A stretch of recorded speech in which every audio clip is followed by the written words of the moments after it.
Hi there. I'm Cindy Linden, and this is the Cook Along podcast.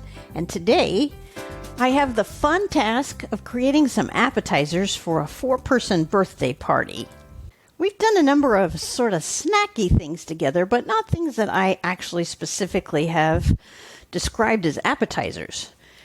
But today's definitely are, at least in my mind. It's a couple of dips, and I'm going to be honest and tell you that one of these is so fast and so easy that I made it yesterday, and I am going to tell you how to do it, just so you know how fast and easy it is, and inexpensive actually, and it's something that you can whip up in no time if you're lucky enough to have the ingredients on hand. And the second one I'm going to make with you here today. The first one is a yogurt pesto dip. And it's good for veggies or pretzels or even tortilla chips. This is a very old recipe, so some of the amounts are a little tricky and some of the things are a little hard to find, but it comes together within less than 5 minutes. And you can make it 3 or 4 days ahead if that's helpful, but when it only takes 5 minutes or less to make, you can kind of do it whenever. The ingredients for that one, and this makes about 2 cups in these amounts, and I'll tell you right now, I only made half of this amount, which is quite a lot already, and plenty for the 4 people, and then some. I'm not even going to tell you the full recipe, because you can double it. This is plenty.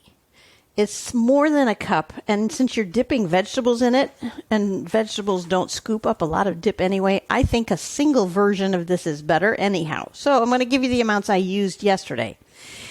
You need 8 ounces of plain, fat-free yogurt, and that is your first challenge. I have so much trouble finding that. It's crazy. For a while it was so easy, but now it seems like any grocery store you walk into, they've got all the flavored ones, and then they have the Greek ones, or the, Australian ones, or I don't even know, all the different kinds of yogurt that there seem to be. Iceland, oh yeah, there's an Icelandic one. But just sort of plain, run-of-the-mill, grocery store, unflavored yogurt is very hard for me in the Pacific Northwest to find. Maybe you'll have better luck. However, even if you can find it, odds are that it's not going to be the right size. So this recipe was created back in the day when a container of yogurt was 8 ounces. I challenge you to find an 8-ounce container of yogurt today. They aren't. They're 6 ounces. They're 5.3 ounces. So I ended up having to buy a large container, and that means large. It's not like they then come in 16-ounce ones, because in the plain flavor, you can find it in 32-ounce containers. Those great big things like a quart. I don't have trouble finding plain yogurt in that size, but I just wanted a couple of individual servings, and that was not to be found and hasn't been for some time. So this is an issue every time I use a recipe that has yogurt in it. Plain yogurt, anyway. 8 ounces of plain, fat-free yogurt. So even if you find it in small containers, you'll need more than one. And then you need about 3 ounces of pesto sauce. And that can be purchased in the grocery store in your deli section. Sometimes it's in the cheese and hot dog kind of section. It doesn't have to be great pesto, because it's getting mixed in with these other flavors. So you don't need to spend a ton on it. Mostly you're just looking for that basil and cheese and garlic flavor. If by chance you have listened to my podcast about how to make pesto at thecookalongpodcast.com, or really on any podcast app that you're happy using, one of the things I said there was that at the end of the basil season, I tend to make quite a lot of pesto, and then I put it into ice cube trays and I freeze it. And then I take them out of the ice cube trays and put them into a Ziploc bag or some kind of freezer-proof container and stick it in the freezer. 1 ice cube is about 2 tablespoons and also about 1 ounce. So for me, it's really easy to come up with 3 ounces of pesto. And for you, if you're trying to do it from a container that's full of pesto, you probably want 5 to 6 tablespoons of pesto. Pesto is one of my favorite foods. I really think it's the food of the gods. So anytime I see a recipe that says it's got pesto in it, I'm immediately drawn to it. Hence this recipe. The third ingredient is a clove of garlic, and you're going to peel it and mince it or put it through a garlic press to get little tiny pieces. You could even zest it on a zester, grate it. That would be okay too.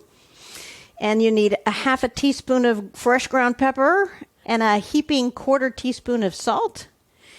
And that's it. You just put those together and you stir it up and you refrigerate it till you're ready to eat it and serve it with the pretzels and or the veggies that you have ready to dip in it. And it'll kind of thicken up a little bit and become a nice dip that you put in a fancy container. All right, so there's number one. The second appetizer is in the same vein in that it is a dip. And this is a little more work, but not a lot.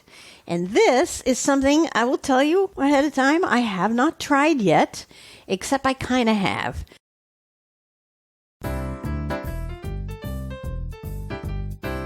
Trader Joe's has so many fun foods. And unfortunately, some of them are seasonal, and so you can only get them certain times of the year. And some of them will be there for what seems like a really long time. And then one day they'll go away. And sometimes they come back, and sometimes they just don't. One of my favorite things at Trader Joe's that I never went in the store without buying was a roasted pecan blue cheese dip. They don't make it anymore, I guess. I don't know why. I don't know what happened. I check every time I go in, but I'm never finding it. So I kind of poked around. I thought, I wonder if the recipe for that is online somewhere. If they've quit making it, maybe there's a recipe somewhere. So, of course, lo and behold, the internet being what it is, I did find a kind of a copycat blue cheese roasted pecan dip inspired by the Trader Joe's dip. And the recipe is by Cynthia McLeod Woodman. And we're going to make that one today, hopefully together, because I know some people don't like blue cheese, but this is a really mild blue cheese flavor. And with the toasted pecans in there, it's really just something quite special, at least to me.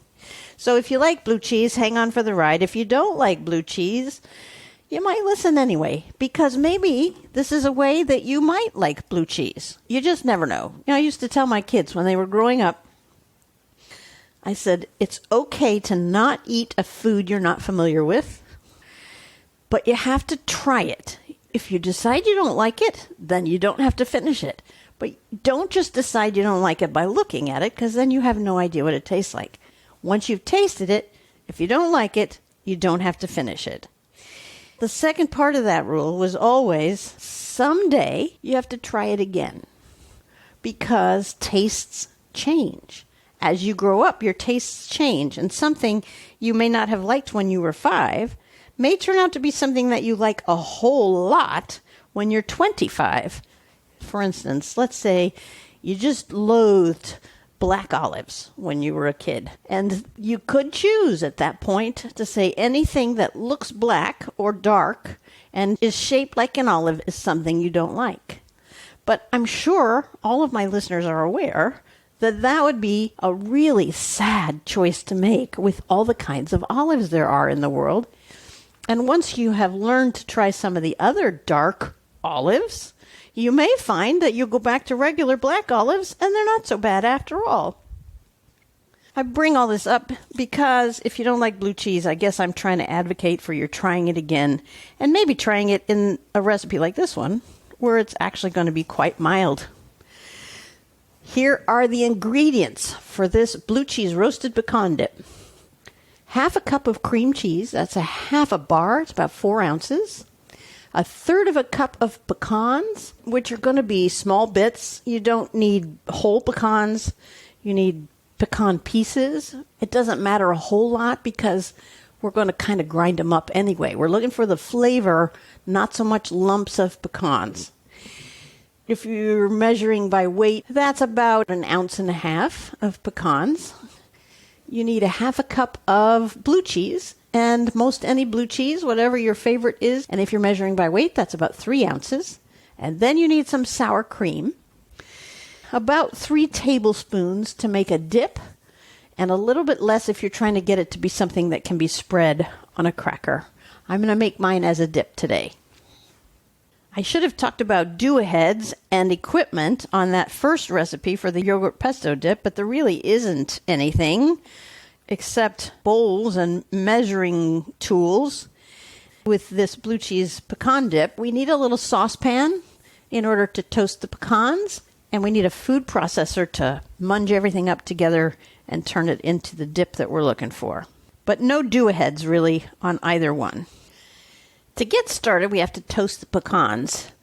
So put a saucepan. I don't know that it really matters what size, but it'll probably be easier if the bottom of the saucepan is big enough that the nuts can sit there in a single layer, because all we're using it for is to toast these nuts a little bit. And turn it on to about medium heat. And then measure out 1/3 cup of your pecans. This is funny. My pecan pieces, the ones I have in the house, came from Trader Joe's. So they sold me something anyway, even though they didn't have what I wanted. And those pecans, these are, it says pecan pieces, but they're really kind of, they're like halves. They're not small. They're not like you can get sometimes at the grocery store where they're really cut up into little pieces. Like I say, it doesn't really matter because we're going to grind them up in the food processor anyway. Once you have your 1/3 cup measured out, we're waiting just for the saucepan to heat up a little bit. And then we're going to toast them until they're a little bit brown and they start to smell good.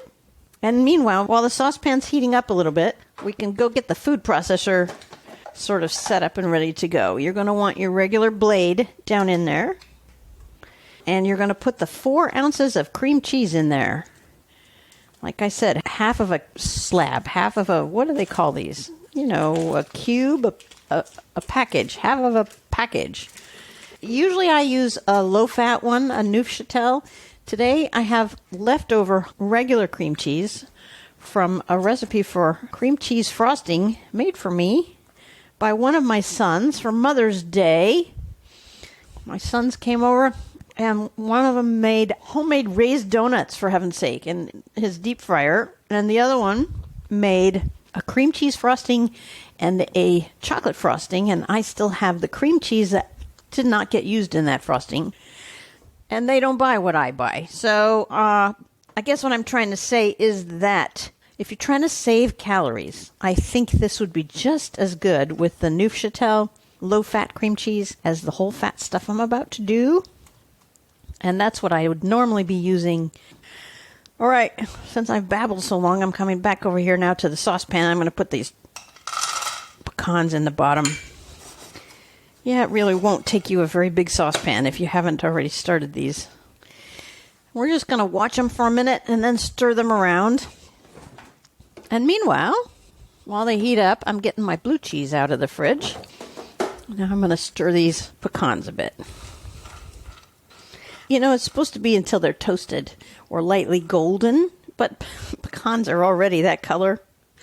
So I have a feeling it's mostly going to be communicated to us by smell when they're ready. I'm going to say what we're looking for is not a color as much as it is the smell of something kind of toasty. And nothing's happening right now, so now I'm going to go get my blue cheese out of its container. I am going to weigh this rather than measuring out a half a cup. And the reason for that is that I don't have crumbles. If you have crumbles, you can just go ahead and measure out your half cup. But I have wedges. And because of that, it's easier to just weigh it. Stirring and smelling the pecans again. Yeah, I still got nothing. So now I'm going to guesstimate a 3-ounce wedge of blue cheese, and then I'm going to weigh it and see how close I got. This is 1.8. Oh boy, I was way under. Okay. I happen to have 2 kinds of blue cheese in the house, so I think I'm going to use the other kind to make up the difference. Now I probably have too much. 2.5. Wow. Okay. I'm not very good at estimating today. One more time. 2.8. Oh my gosh, this is ridiculous. Here, I thought this would be the easy way to do it. 2.9. Okay, gotta stop. Check the pecans. Oh, they're starting to smell like pecans a little bit. So I'm just stirring them around one more time. I'm going to find my last 1/10 of an ounce of blue cheese. And then I will come back to those. And let's see if I got it now. Well, it's like it didn't go up when I added that. It still says 2.9, but I think I'm going to call that good. 2.9 ounces is close enough, I guess. If I keep adding these little crumbles and nothing really changes on the scale. There it goes. Okay, now I got it to 3. Now I'm doing the pecans again.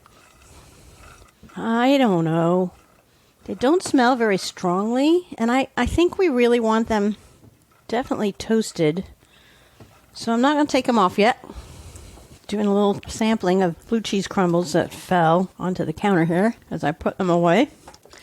I love blue cheese. I was raised on blue cheese by my father, who is a big fan of Maytag Blue from Maytag, Iowa. And having developed a taste for that and then tasted a bunch of other things in the same family, I have come to believe that the Maytag is a little sweeter.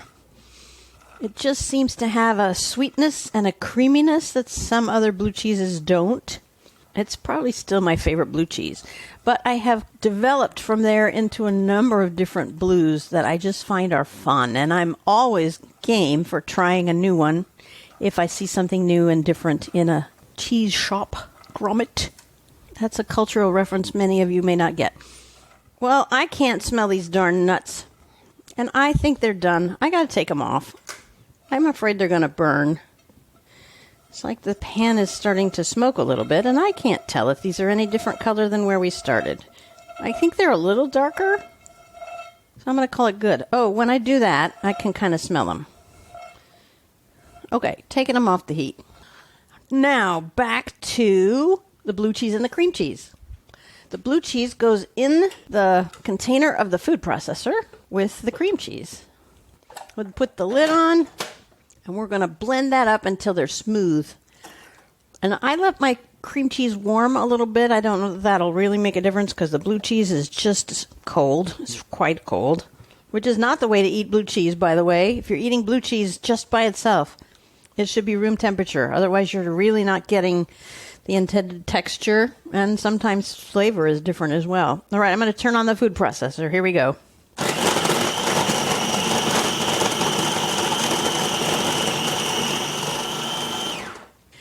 Well, that was pretty quick.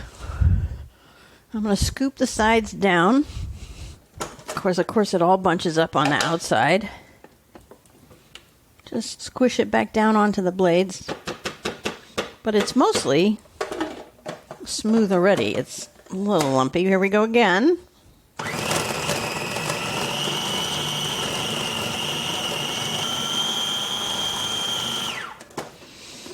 Now it is...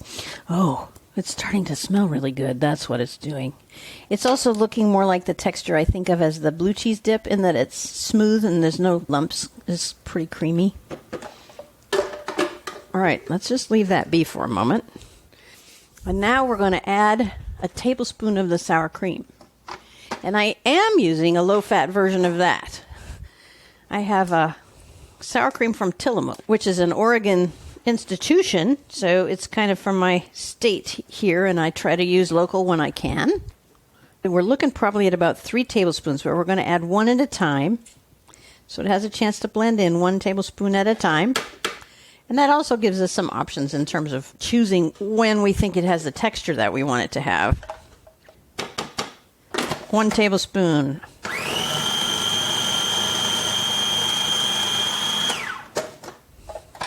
Two tablespoons.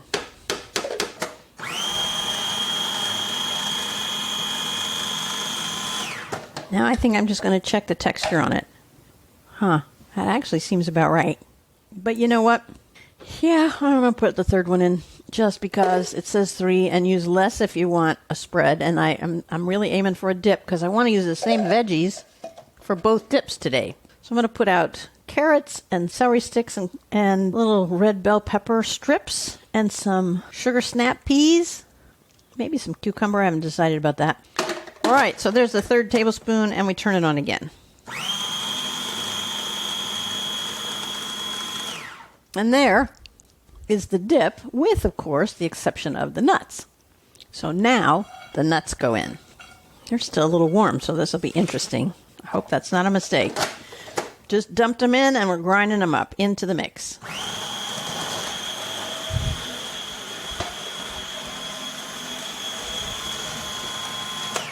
And I'm checking it because I don't know how small I want these pieces to be. Well, they smithereened really fast, actually. Well, I can still see bits in there, so I'm tasting it. You know, they say that if you really want to be a cook, you have to taste things all the way through. That is not something I'm very good at. I feel like, I won't know what it tastes like until it's done. But every master chef talks about tasting as you go. Oh, this is going to be really nice. But I want those nuts a tiny, tiny, tiny bit smaller. This is just a quickie, I think. All right, now let's see. Well, that's pretty fun. This is teeny tiny bit of crunch in there. But they're really small. Oh, man. I really like that. I don't know whether to keep going, just an experiment. See what happens if they get smaller. Oh, maybe just one pulse. All right. I'm going to call that good. And so now, although it seems ready, it's not quite. You want to pull it out, put it into some kind of little container. I have 2 little matching ramekin things I'm going to use. And you put this into the ramekin, or your plastic container, doesn't really matter. And then you're going to put it in the refrigerator for about an hour to let the flavors and textures and everything meld. It's got to chill for an hour, okay? That's it. And then I'm going to put some salty, crunchy things. Like I said, you could put some chips. I think because these are both sort of sturdy dips with a heavy flavor, you want something pretty bland and sturdy, like pretzels as opposed to potato chips or something. I think the potato chips are just going to break, certainly in this dip, and maybe in the other one as well. But they recommend tortilla chips with it, the pesto one. And this one, we used to like to dip pretzels in it when we got it from Trader Joe's. So I'll probably skip the tortilla chips and put pretzels out with both of these, along with the veggies.